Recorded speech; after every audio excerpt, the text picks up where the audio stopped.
Derdime aşk adına köyün kim? Hani dünyanın vefası yok koyan kim?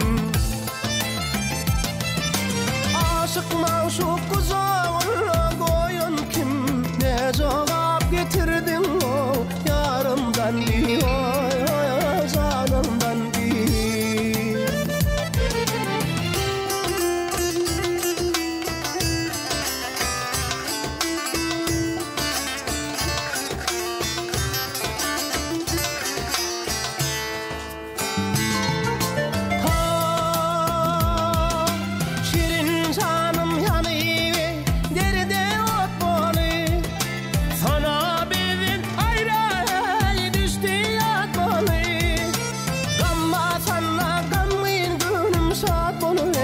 Ne cevap getirdin o yarımdan bir oy canımdan bir.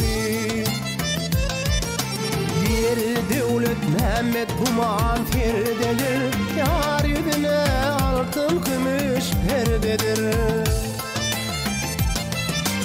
O adın eşitmin bilmin nerededir o? Ne cevap getirdin o yarımdan bir oy canımdan bir.